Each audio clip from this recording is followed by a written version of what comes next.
Assalamualaikum warahmatullahi wabarakatuh. Halo teman-teman semuanya.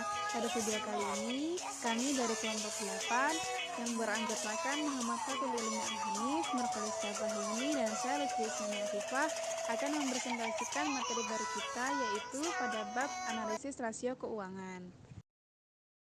Analisis rasio keuangan merupakan bentuk analisis untuk mengukur kinerja perusahaan berdasarkan data perbandingan yang ditulis dalam laporan keuangan, seperti laporan neraca, laba rugi, dan arus kas dalam satu periode tertentu. Manfaat dan kegunaan rasio keuangan. Setiap orang akan mempergunakan rasio keuangan dengan cara yang berbeda. Bagi manajemen perusahaan, rasio keuangan dipergunakan untuk perencanaan dan mengevaluasi performance atau prestasi manajemen dikaitkan dengan prestasi rata-rata industri. Sedangkan bagi manajer kredit, rasio keuangan ini dipergunakan untuk memperkirakan risiko potensial yang dihadapi oleh para peminjam atau debitur dikaitkan dengan adanya jaminan kelangsungan pembayaran tingkat keuntungan yang diminta. Bagi para investor, rasio keuangan ini digunakan sebagai alat untuk mengevaluasi nilai saham dan obligasi berbagai perusahaan. Selain itu juga dapat dipergunakan untuk mengukur adanya jaminan atas keamanan dana yang akan ditanam di dalam perusahaan. Bagi manajer perusahaan, rasio keuangan ini digunakan untuk memperoleh suatu informasi tentang kekuatan dan kelemahan yang dihadapi oleh perusahaan di bidang finansial. Bagi manajer finansial, rasio keuangan ini digunakan untuk mengidentifikasi kemungkinan melakukan merger atau penggabungan dengan perusahaan lain. Rasio keuangan dan analisis kesulitan keuangan. Prediksi kebangkrutan perusahaan berfungsi untuk memberikan gambaran serta panduan bagi pihak yang terkait dengan perusahaan tentang kinerja keuangan perusahaan. Apakah akan mengalami kesulitan keuangan atau yang disebut dengan financial distress atau tidak di masa yang akan datang. Macam-macam model prediksi kebangkrutan. Model prediksi kebangkrutan dipelopori oleh Bever pada tahun 1966. Bever mengidentifikasikan 29 rasio yang dianggap mewakili berbagai aspek yang relevan. Bever membuat 6 kelompok rasio. Dari ke-6 rasio tersebut, rasio dari aliran kas terhadap kewajiban total merupakan prediktor paling baik untuk menentukan tingkat kebangkrutan perusahaan. Penelitian Bever dilanjutkan oleh Edward Altman pada tahun 1968. Analisis ini dikenal dengan sebutan analisis Z-score.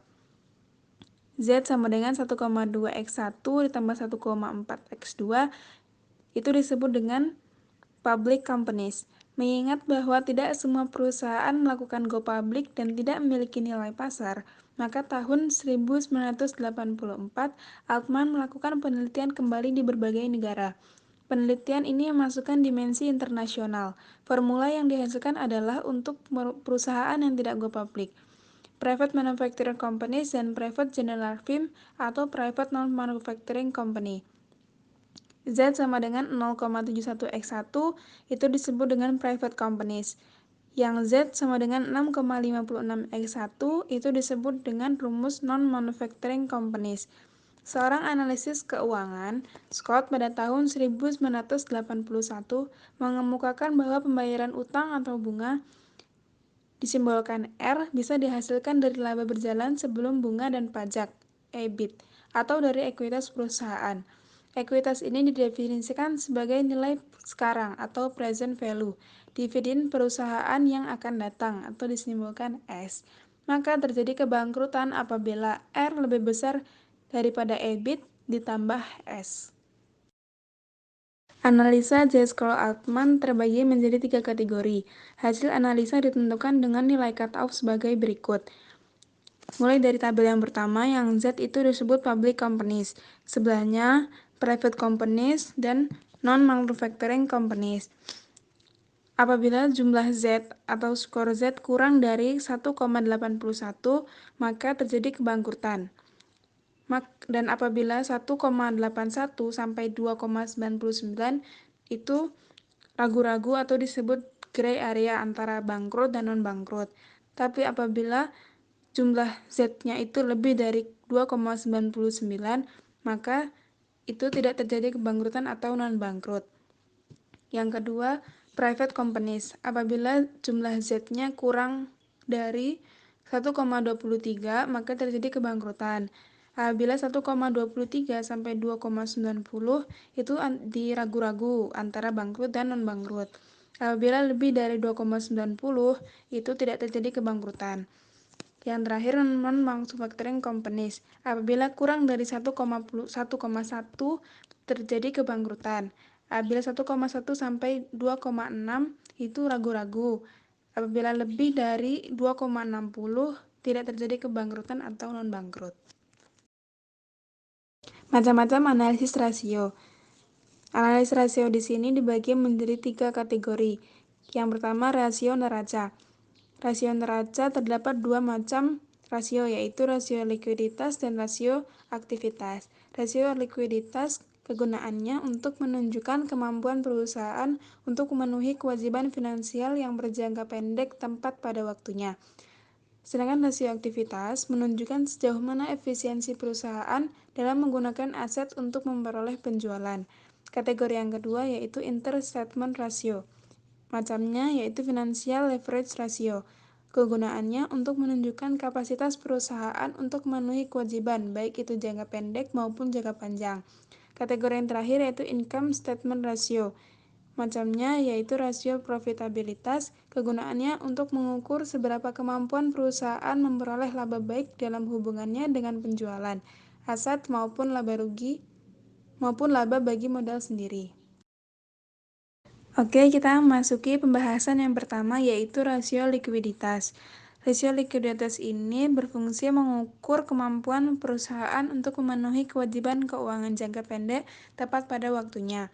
Yang pertama ada current ratio. Rasio antara aktiva lancar dibagi dengan utang lancar. Rasio ini merupakan alat ukur bagi likuiditas atau solvabilitas jangka pendek. Rumusnya, current ratio sama dengan aktiva lancar dibagi utang lancar. Aktiva lancar meliputi kas, surat berharga, piutang, dan persediaan. Sedangkan utang lancar meliputi utang pajak, utang bunga, utang wesel, utang gaji, dan utang jangka pendek lainnya. Sebagai contoh, current ratio sama dengan aktiva lancar dibagi utang lancar.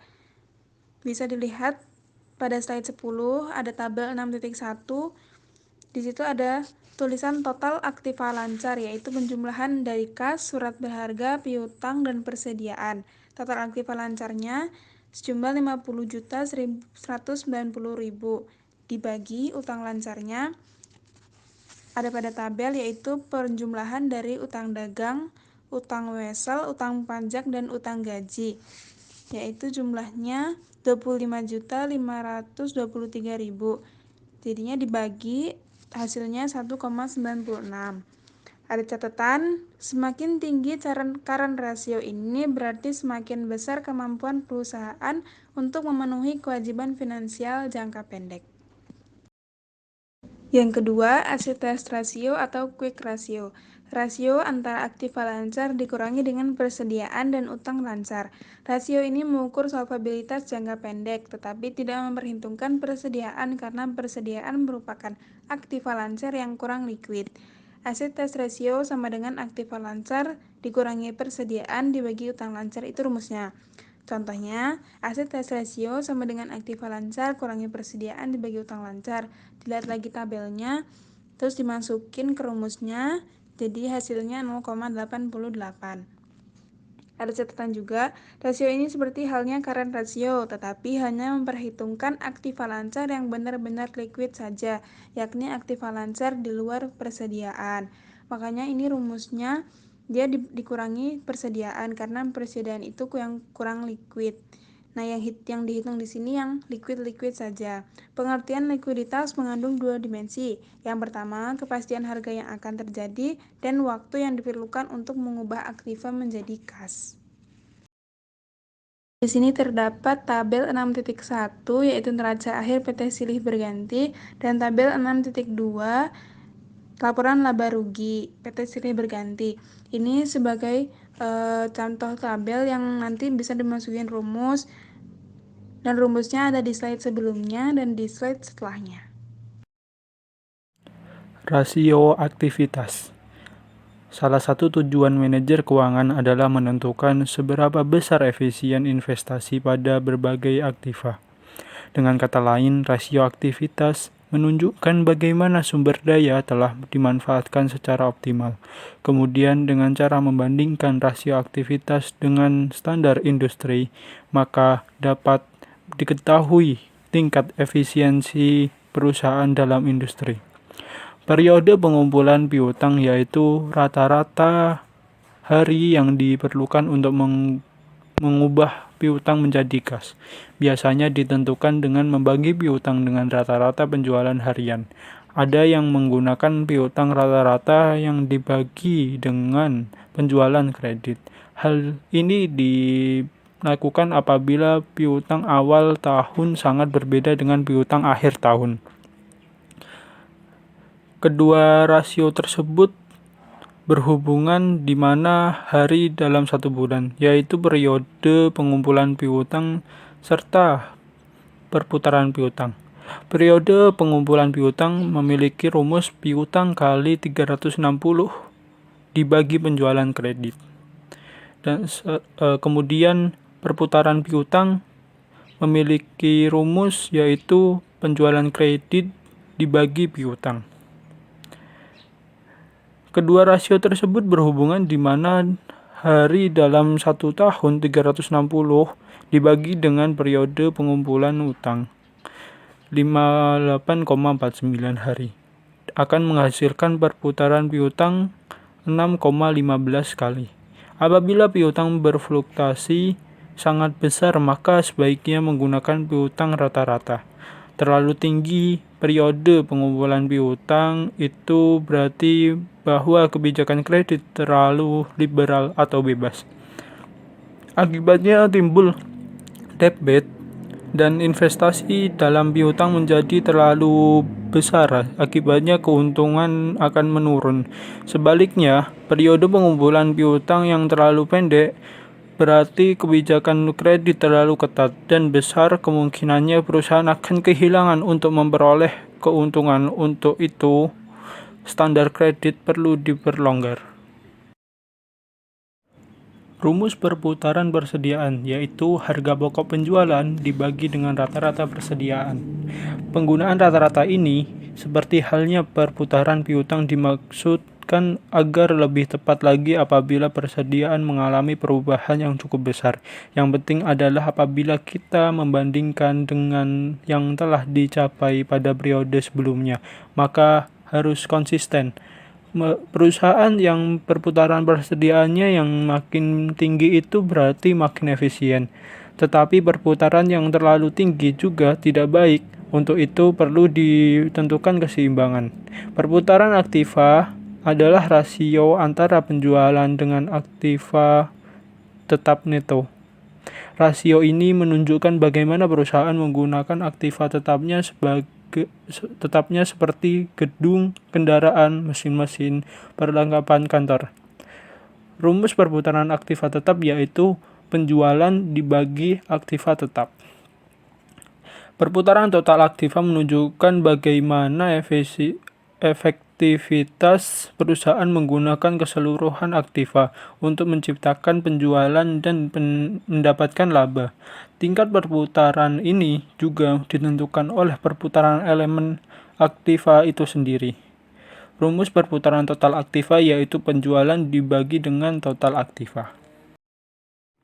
Financial leverage. Financial leverage menunjukkan proporsi atas penggunaan utang untuk membiayai investasinya. Perusahaan yang tidak mempunyai leverage berarti menggunakan modal sendiri 100%. Penggunaan utang itu sendiri bagi perusahaan mengandung 3 dimensi. Yang pertama yaitu pemberi kredit akan menitikberatkan pada besarnya jaminan atas kredit yang diberikan. Kemudian yang kedua, dengan menggunakan utang, maka apabila perusahaan mendapatkan keuntungan yang lebih besar dari beban tetapnya, maka pemilik perusahaan keuntungannya akan meningkat. Dan yang ketiga, dengan menggunakan utang maka pemilik memperoleh dana dan tidak kehilangan pengendalian perusahaan. Berikut yaitu rumus dari debt ratio. Rumus dari debt ratio yaitu total utang dibagi dengan total aktiva. Debt ratio sebesar 58,03% berarti bahwa total aktiva yang dimiliki perusahaan 58,03% dibiayai dengan utang. Semakin tinggi rasio ini, maka semakin besar resiko yang dihadapi, dan investor akan meminta tingkat keuntungan yang semakin tinggi. Rasio tinggi juga menunjukkan proporsi modal sendiri yang rendah untuk membiayai aktiva. Berikut yaitu rumus debt to equity ratio, yaitu total utang dibagi dengan total modal sendiri. Time interest earned ratio adalah rasio antara laba sebelum bunga dan pajak, atau lebih sering disebut dengan EBIT, dengan beban bunga. Rasio ini mengukur kemampuan perusahaan memenuhi beban tetapnya berupa bunga, atau mengukur seberapa jauh laba dapat berkurang tanpa perusahaan mengalami kesulitan keuangan karena tidak mampu membayar bunga. Rumus dari time interest earned ratio yaitu laba sebelum bunga dan pajak dibagi dengan beban bunga.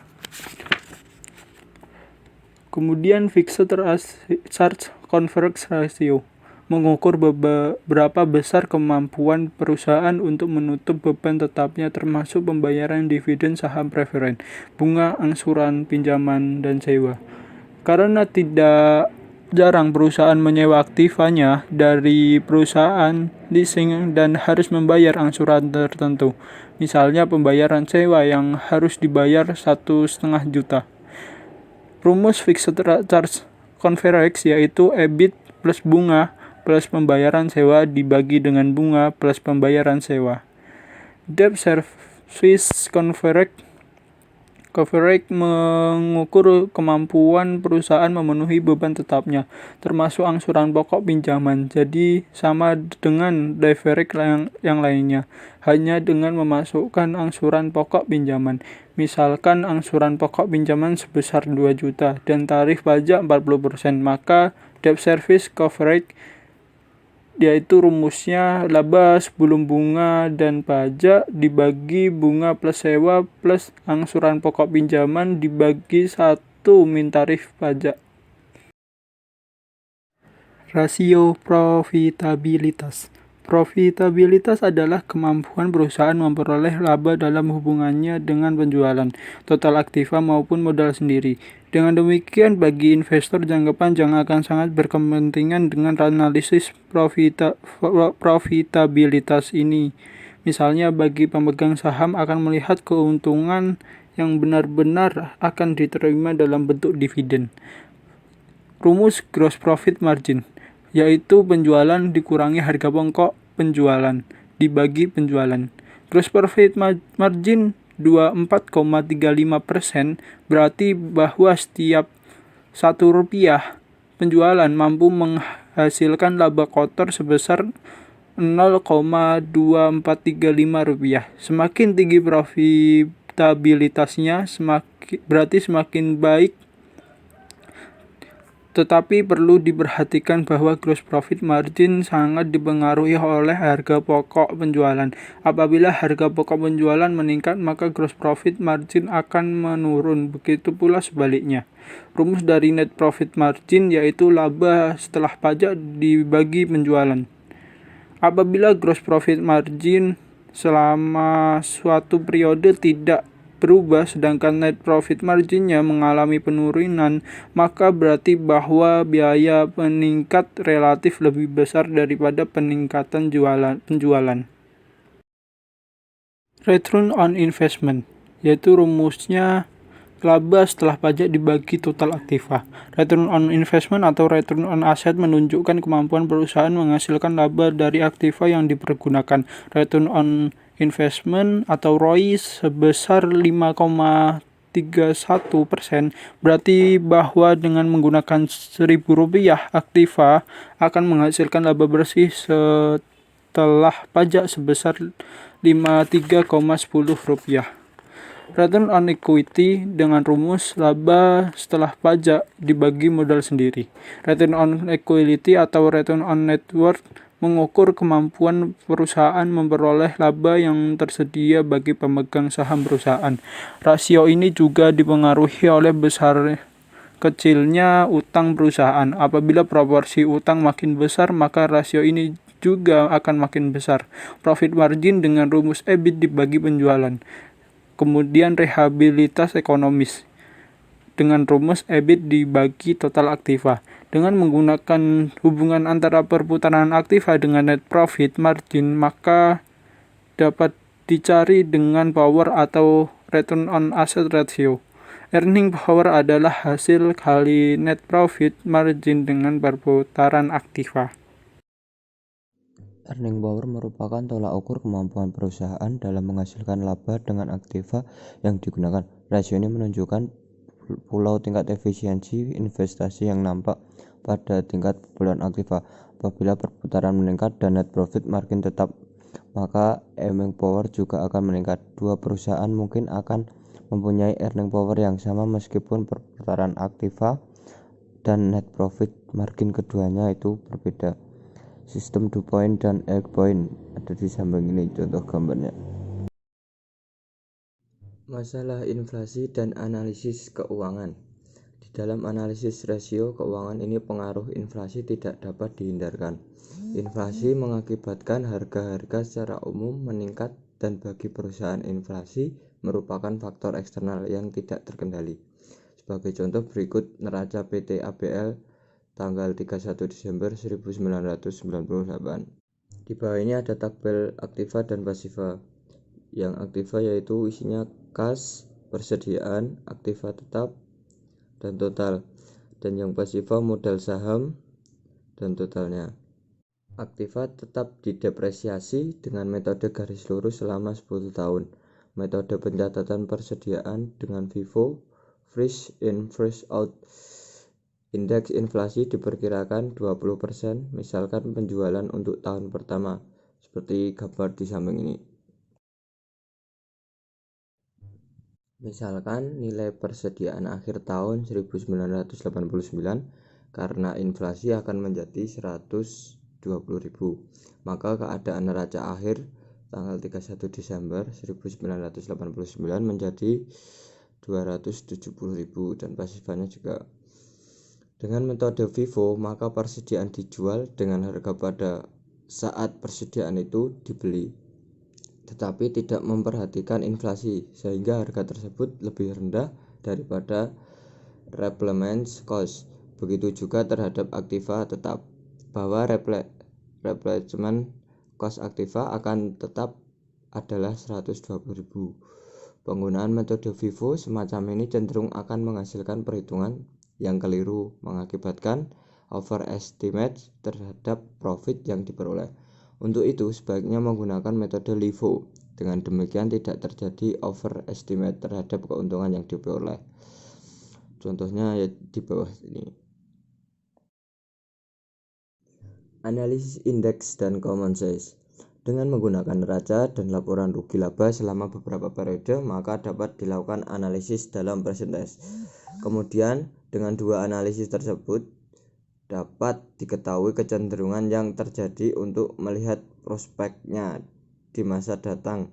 Analisis common size menyajikan persentase setiap elemen terhadap total aktiva, dan untuk laporan rugi laba persentase setiap elemen terhadap penjualan. Sedangkan analisis indeks menyatakan persentase elemen neraca terhadap tahun tertentu sebagai tahun dasar, kemudian mencari indeks untuk periode berikutnya. Begitu juga laporan keuangan indeks tersebut juga didasarkan atas tahun tertentu sebagai tahun dasar. Dengan analisis indeks dapat diketahui fluktuasi setiap elemen baik neraca maupun rugi selama periode tertentu. Mungkin itu saja yang dapat disampaikan dari kelompok 8. Kurang lebihnya mohon maaf. Sekian dari kami. Wassalamualaikum warahmatullahi wabarakatuh.